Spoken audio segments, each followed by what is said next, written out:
को आ रही है। ये आवाज बहुत सुकून देती है। दिल्ली की सियासत की बात, मिर्जा गालिब की गली यानी पुरानी दिल्ली के बल्ली मारान इलाके से यहां पर मैं आया तो एक खान साहब मिले और मुझे ये कपड़ा उन्होंने थमाया। मैंने कहा कि इसमें गांठें आपने क्यों बांधी हैं? तो उन्होंने ये कहा कि मिर्जा गालिब अपनी शायरी रात में लिखते थे, ऐसी गांठें बांधते थे, याद कर लेते थे और सुबह एक एक गांठ खोला करते थे और एक एक शेर वो उतार देते थे पन्नों पर। जी, इसी तरह की है गालिब की गली। इसकी भी बात होगी, दिल्ली की सियासत की भी बात होगी, लेकिन शुरुआत करेंगे इस वक्त की बड़ी खबर के साथ। Breaking news. बड़ी खबर यह है कि बीजेपी के राष्ट्रीय अध्यक्ष अमित शाह ने नाराजगी जताई है। बताया जा रहा है कि अमित शाह दिल्ली बीजेपी के नेताओं से बहुत ज्यादा नाराज नजर आ रहे हैं। खबर ऐसी आ रही है कि भारतीय जनता पार्टी के दिल्ली के नेताओं के साथ में अमित शाह ने एक विशेष बैठक बुलाई है। पिछली काफी देर से ये बैठक चल रही है। नाराज क्यों है अमित शाह, ये जानने की हम कोशिश करेंगे। संजय शर्मा मेरे सहयोगी मेरे साथ में मौजूद है फोन लाइन पर। संजय, अमित शाह की नाराजगी का सबब क्या है? इस मीटिंग में दिल्ली बीजेपी के कौन कौन से नेता मौजूद हैं? राशिद, मैं आपको बता दूं कि करीब केंद्र सरकार के 16 से 17 केंद्र के बड़े केंद्रीय मंत्री अरुण जेटली सहित मौजूद हैं। इस बैठक में 7 से ज्यादा सांसद मौजूद हैं, केंद्रीय पदाधिकारी मौजूद हैं और भाजपा के राष्ट्रीय संगठन महामंत्री रामलाल सहित बीजेपी के सारे बड़े दिग्गज नेता यहाँ पर शामिल हैं। करीब 30 दिग्गज नेताओं के साथ बैठक कर रहे हैं और उन्होंने खुद ने अपने हाथ में कमान ले ली। उनको लगता है कि दिल्ली बीजेपी के बस का नहीं है अब दिल्ली का विधानसभा चुनाव, इसलिए अब खुद अमित शाह ने कमान ले ली और सारे केंद्र सरकार के मंत्रियों के साथ वो अब खुद चुनाव मैदान में उतरने जा रहे हैं। मैं आपको यहाँ पर ये भी बता दूं कि करीब 10 राज्यों से करीब 7,000 कार्यकर्ताओं की फौज बुला ली गई है। दिल्ली में 6 मुख्यमंत्री भी यहाँ पर मैदान में उतारे जा रहे हैं। साथ ही साथ हर सीट पर 70 विधानसभा सीटों पर 70 पूर्णकालिक प्रचारक आरएसएस के मौजूद रहेंगे। वो पल पल की जानकारी पल पल अपडेट करते रहेंगे, एक एक घर टू घर, एक एक हाउस टू हाउस और मैन टू मैन। ठीक है संजय शर्मा, दोबारा आपके पास लौट करके आऊंगा। इस वक्त एक और बड़ी खबर आ रही है, लेकिन उससे पहले मैं एक बार फिर से ये कपड़ा दिखाऊंगा। इन गांठों की बात मैं इसलिए कर रहा हूं क्योंकि दिल्ली में सियासत की गांठें हैं कि पिछले 14 महीने से खुलने का नाम नहीं ले रही। अगली बड़ी खबर, खान साहब पकड़िए ये अगली ब्रेकिंग न्यूज है अरविंद केजरीवाल से जुड़ी हुई। बल्ली मारान में मौजूद हूं, गालिब की गली से लाइव। गालिब ने लिख लिख करके हिंदुस्तान को दिया, लेकिन अरविंद केजरीवाल ने अपने जबान से हिंदुस्तान को दिया है, अपने बयान दिए हैं। रुकने का नाम नहीं लेते। अरविंद केजरीवाल ने एक नया बयान दिया है, दोबारा दिया है। उन्होंने ये कहा एक जनसभा के दौरान, उन्होंने कहा कि जिससे जो मिलता है ले लो, पैसे मिले पैसे ले लो, जो भी चाहे ले लो, लेकिन वोट आम आदमी पार्टी को ही देना। सवाल बहुत बड़ा यह है कि अरविंद केजरीवाल आखिरकार इलेक्शन कमीशन को यानी चुनाव आयोग को ठेंगे पर क्यों रखते हैं? देखिए आप अरविंद केजरीवाल ने क्या कहा। उनको काफी पैसा देखिए, काफी पैसा ऑफर कर रहे हैं, किसी को 30,000, किसी को 1 लाख रुपए, और उन्हें तोड़ने की कोशिश कर रहे हैं। मैंने अपने सारे वॉलंटियर्स को यही मैसेज दिया है कि अगर कोई आए तो उससे पैसे ले लो और उसका स्टिंग कर लो, और स्टिंग की कॉपी हम आप लोगों को दे देंगे। Sir, an ex-candidate from Shadra has been alleging that he sent you a video, and because of that you tweeted a video where he has reportedly shown a sting. कई हमारे candidates की शिकायत आ रही है कि वॉलंटियर्स को तोड़ने की कोशिश की जा रही है। करना चाहेंगे, वो उन्होंने नाराजगी दिखाई है। उनको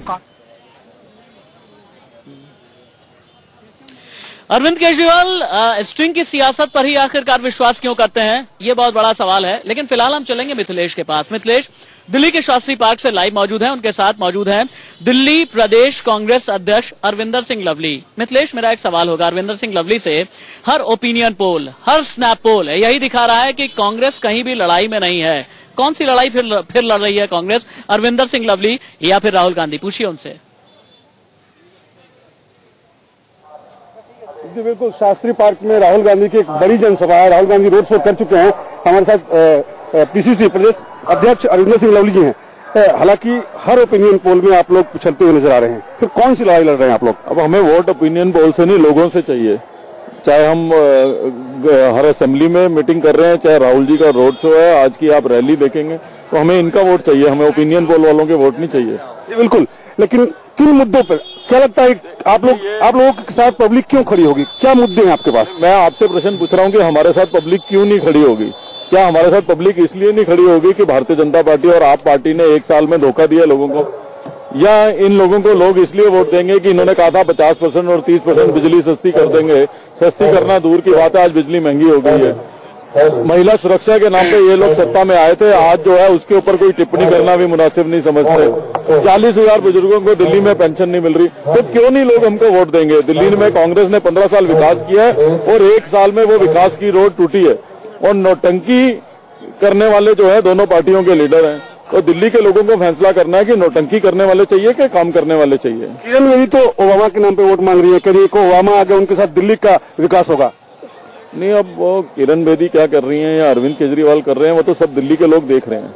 कांग्रेस जो है वो इस तरीके की राजनीति में नहीं पड़ती। कांग्रेस दिल्ली के लोगों के लिए काम करना चाहती है, दिल्ली के लोगों के लिए विकास करना चाहती है, दिल्ली के लोगों की परेशानी का हल करना चाहती है। और हमारा मैनिफेस्टो, जिन पॉलिटिकल पार्टीज का अभी तक मैनिफेस्टो नहीं बन पाया, वो दिल्ली के लिए काम करना चाहते हैं या केवल कुर्सी हथियाना चाहते हैं, ये दिल्ली के लोगों को फैसला। लोकसभा चुनाव में जो परिणाम आए थे उससे आपको लगता है कि बेहतर परिणाम कांग्रेस को मिलेंगे इस बार? कांग्रेस की सरकार दिल्ली में बनेगी। जो लोग इतनी बड़ी संख्या में निकल के कांग्रेस के कार्यक्रम में आ रहे हैं, तो वो दिल्ली के लोग बहुत समझदार हैं, उन्होंने 1 साल में सबको देखा परखा है। हमारा रिकॉर्ड उनके पास है, 15 साल का काम उनके पास है, 1 साल में भारतीय जनता पार्टी और आम आदमी पार्टी ने क्या किया वो उनके पास है। तो उसके मद्देनजर दिल्ली के लोग हमें जरूरत नहीं है ना, हमें उनके सीरियसली लेने की जरूरत है ना अन्य लोगों के लगे।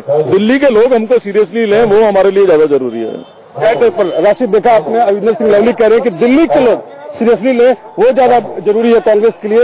ओपिनियन पोल क्या कहते हैं, स्नैप पोल क्या कहते हैं, उससे कोई फर्क नहीं पड़ता है।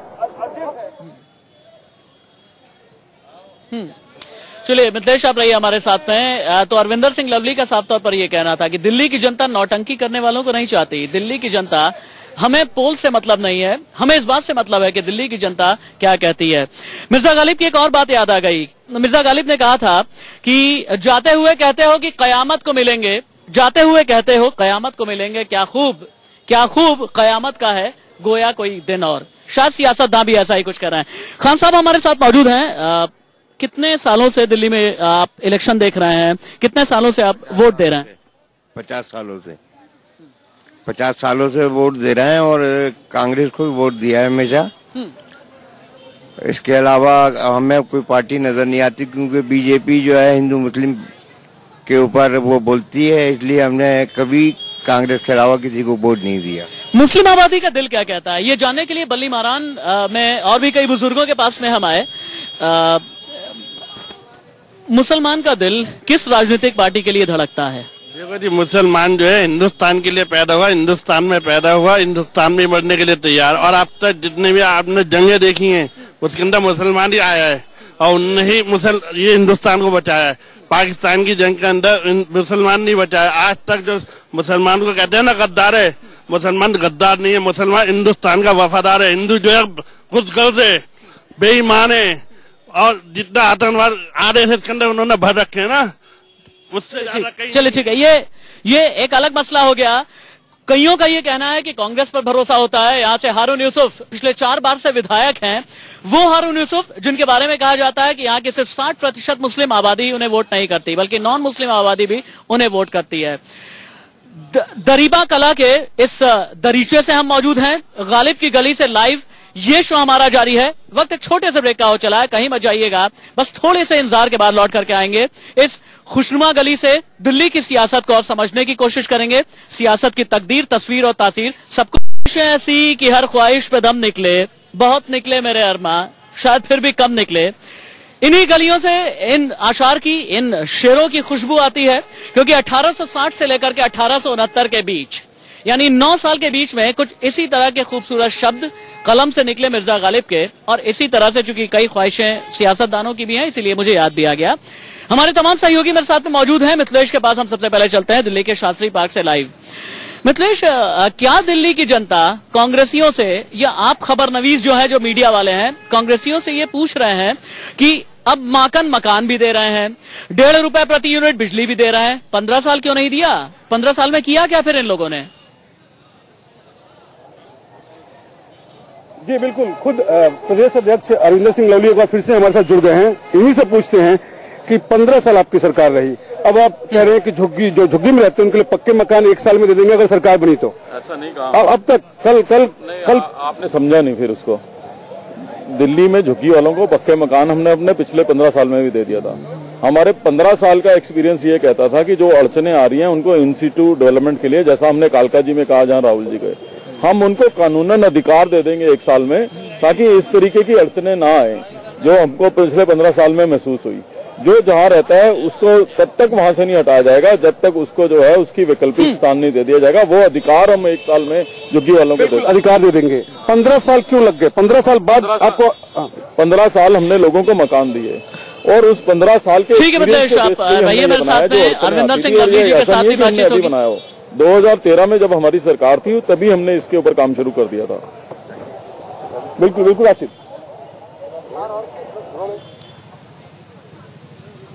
जी। मिथिलेश आपके पास मैं आता हूं आपके पास दोबारा लौट करके। शिवानी त्यागी मेरे सहयोगी मेरे साथ में मौजूद है। शिवानी मुझे ये बताइए, अरविंद केजरीवाल कह रहे हैं कि भैया स्टिंग हो जाएगा, अरविंद केजरीवाल कह रहे हैं पैसे दिए जा रहे हैं, अरविंद केजरीवाल कह रहे हैं कि बीजेपी के नेता जो है आम आदमी पार्टी के संपर्क में है, बीजेपी के नेता किरण बेदी को हरवाना चाहते हैं। कोई पक्का सबूत है क्या अरविंद केजरीवाल के पास?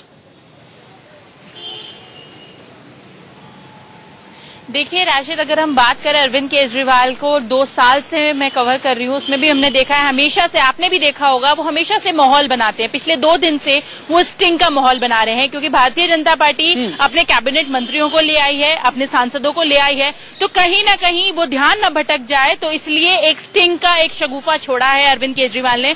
लगातार ये बोल रहे हैं कि उनके वॉलंटियर्स को तोड़ने की कोशिश की जा रही है। इलेक्शन कमीशन द्वारा हिदायत देने के बावजूद वो कह रहे हैं कि पैसे अगर कोई देता है तो ले लो और स्टिंग कर दो। तो कहीं ना कहीं अगर हम बात करें, जो मीडिया रिपोर्ट्स आ रही हैं और जो जिस तरीके की रैली में भी रुझान दिख रहा है अरविंद केजरीवाल को, या यूं कहें कि कॉन्फिडेंस कुछ ज्यादा ही बढ़ गया है कि इलेक्शन कमीशन की हिदायतों का भी उनपे फर्क पड़ता दिखाई नहीं। शिवानी आप रहिए, एक और छोटे से ब्रेक के लिए रुकेंगे, ब्रेक के बाद लौट करके आएंगे। रैपिड फायर राउंड में दिल्ली की जनता यहां पर मौजूद है, बल्ली मारान की जनता यहां पर मौजूद है, पुरानी दिल्ली की जनता यहां पर मौजूद है। इनसे हम एक एक करके सवाल लेंगे एक ब्रेक के बाद। खबर आ रही है गाजियाबाद के कौशाम्बी से, जहां पर आम आदमी पार्टी के संयोजक अरविंद केजरीवाल के दफ्तर के बाहर हंगामा हो रहा है। अब ये जान लीजिए कि हंगामा करने वाले लोग हैं कौन। हिंदू रक्षा दल के तमाम कार्यकर्ता हैं जो हंगामा कर रहे हैं। इनका यह कहना है कि एक भगोड़ा दिल्ली का मुख्यमंत्री नहीं बन सकता। जतिन गोस्वामी मेरे साथ में मौजूद है। जतिन, मौजूदा सूरत हाल क्या है? अभी अरविंद केजरीवाल के बारे में क्या खबर है, वो कहां पर है, और ये जो तमाम लोग हंगामा कर रहे हैं कितनी संख्या में है? देखिए राशिद, सैकड़ों की संख्या में ये जो हिंदू रक्षा दल के लोग हैं, भारी पुलिस बल अरविंद केजरीवाल के दफ्तर के बाहर मौजूद किया गया है। इंदिरापुरम पुलिस यहाँ पर भारी संख्या में मौजूद है। इसके अलावा बात करें अरविंद केजरीवाल की, तो कुछ देर पहले ही वो अपने कौशाम्बी के गिरनार अपार्टमेंट जहाँ पर उनका घर है, वहां से वो दिल्ली के लिए रवाना हुए। हालांकि ये जो हिंदू रक्षा दल के लोग हैं, इनके बारे में एक और चीज बता दें कि ये वही लोग हैं जिन्होंने कुछ समय पहले अरविंद केजरीवाल के दफ्तर पर तोड़फोड़ भी की थी। जी ठीक है जी, जतिन गोस्वामी बहुत शुक्रिया आपका। दोबारा लौट करके आएंगे, नजर बना करके आप रखें। अब एक एक करके हम पुरानी दिल्ली की जनता से बात करेंगे। गालिब की गली में मैं हूं तो इसीलिए बार बार मुझे गालिब याद आ रहा है। गालिब ने कहा था, दिले नादा तुझे हुआ क्या है, आखिर इस दर्द की दवा क्या है? दिल्ली को जो दर्द है उसकी दवा कौन सा सियासतदान दे सकता है? दिल्ली का तो दर्द जो आपने शेर जो आपने कहा, और ख्वाहिशों वाला भी शेर कहा गालिब साहब का, तो ख्वाहिशें तो चंद थी दिल्ली वालों की कि 15 लाख रुपए हमारे अकाउंट में आए, जिस तरीके से हमारे प्रधानमंत्री जी ने कहा था। और अरविंद जी ने किया था पानी पिलाऊंगा, लेकिन पानी तो ऐसा पिलाया कि पानी पिला के भाग गए। दिल्ली वालों को अरविंद केजरीवाल ने पानी पिला दिया, ये कहना फैसल भाई का। मैं मोहम्मद इमरान बल्ली मरान से, मैं ये कहना चाहूंगा कि दिल्ली बोले दिल से केजरीवाल फिर से, मुझे उम्मीद है कि 49 दिन की सरकार के अंदर उन्होंने इतना कुछ कर दिखाया, ये सभी आम आदमी को पता है। वो मुझे उम्मीद है कि आगे भी कुछ कर दिखाएंगे। चलिए, बल्ली मारा में हम लोग मौजूद थे। बल्ली मारान से लेकर के दरीबे तलक की कहानी गुलजार ने अपने लेखन में बता दी थी, लेकिन हम मिर्जा गालिब की गली में हैं। यहाँ पर कई लोग कंफ्यूज भी हैं। कंफ्यूजन है इस बात का कि किसे वोट दिया जाए। इस कंफ्यूजन से एक बार फिर मिर्जा गालिब ही याद आते हैं। मिर्जा गालिब ने कहा था, कंफ्यूजन की बात की थी उन्होंने, ईमा मुझे रोके है जो खींचे है मुझे कुफ्र, काबा मेरे पीछे है कलीसा मेरे आगे। ये भी कंफ्यूजन पर है। दिल्ली का भी मतदाता कंफ्यूज हो जाता है क्योंकि उसे कई बार पानी पिलाया गया है। शाम 7 बजे मटिया महल में होगी मुलाकात, लाइव एंकरिंग होगी। तब तक के लिए इजाजत दीजिए, बाकी खबरों के लिए देखते रहिए आप इंडिया न्यूज।